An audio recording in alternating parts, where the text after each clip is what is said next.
of a second birth. If religious intolerance and hanging and burning could again become the order of the day, there is little doubt that, however it may have been in the past, the healthy-minded would at present show themselves the less indulgent party of the two. In our own attitude, not yet abandoned, of impartial onlookers, what are we to say of this quarrel? It seems to me that we are bound to say that morbid-mindedness ranges over the wider scale of experience, and that its survey is the one that overlaps. The method of averting one's attention from evil and living simply in the light of good is splendid as long as it will work. It will work with many persons.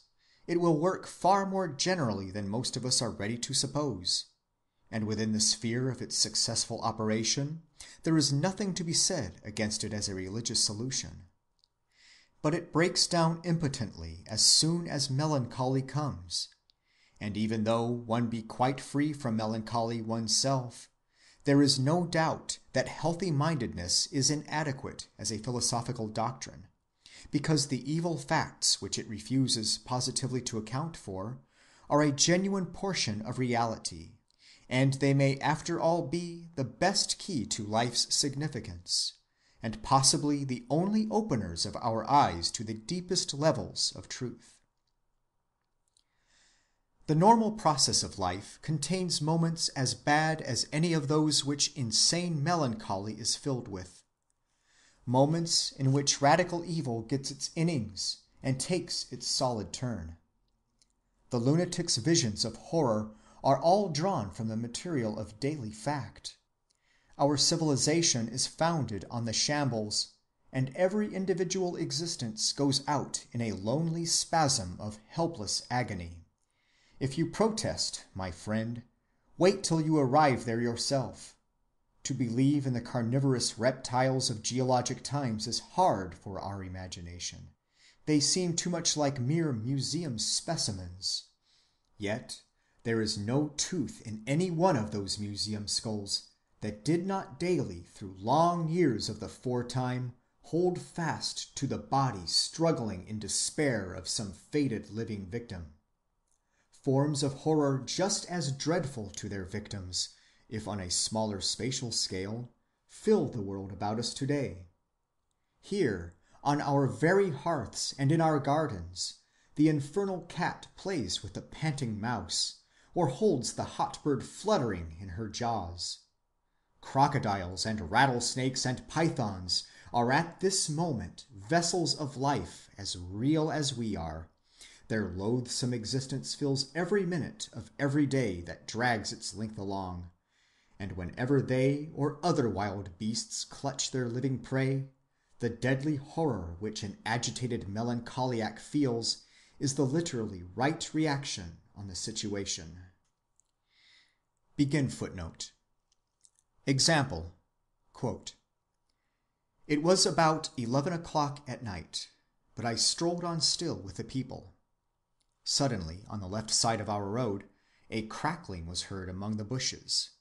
All of us were alarmed, and in an instant a tiger, rushing out of the jungle, pounced upon one of the party that was foremost, and carried him off in the twinkling of an eye.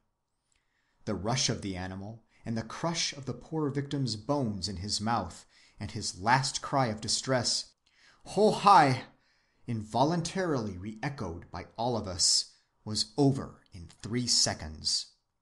And then I know not what happened till I returned to my senses, when I found myself and companions lying down on the ground as if prepared to be devoured by our enemy, the sovereign of the forest. I find my pen incapable of describing the terror of that dreadful moment. Our limbs stiffened, our power of speech ceased, and our hearts beat violently, and only a whisper of the same 'Ho-hi!' was heard from us. In this state we crept on all fours for some distance back, and then ran for our life with the speed of an Arab horse for about half an hour, and fortunately happened to come to a small village. After this, every one of us was attacked with fever, attended with shivering, in which deplorable state we remained till morning."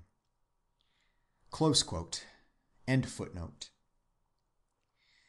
It may indeed be that no religious reconciliation with the absolute totality of things is possible. Some evils, indeed, are ministerial to higher forms of good, but it may be that there are forms of evil so extreme as to enter into no good system whatsoever, and that, in respect of such evil, dumb submission or neglect to notice is the only practical resource. This question must confront us on a later day. But provisionally, and as a mere matter of program and method, since the evil facts are as genuine parts of nature as the good ones, the philosophic presumption should be that they have some rational significance, and that systematic healthy-mindedness, failing as it does to accord to sorrow, pain, and death any positive and active attention whatever, is formally less complete with systems that try at least to include these elements in their scope. The completest religions would therefore seem to be those in which the pessimistic elements are best developed. Buddhism, of course, and Christianity are the best known to us of these. They are essentially religions of deliverance. The man must die to an unreal life before he can be born into the real life. In my next lecture, I will try to discuss some of the psychological conditions of this second birth. Fortunately, from now onward, we shall have to deal with more cheerful subjects than those which we have recently been dwelling on. End of Lecture 7.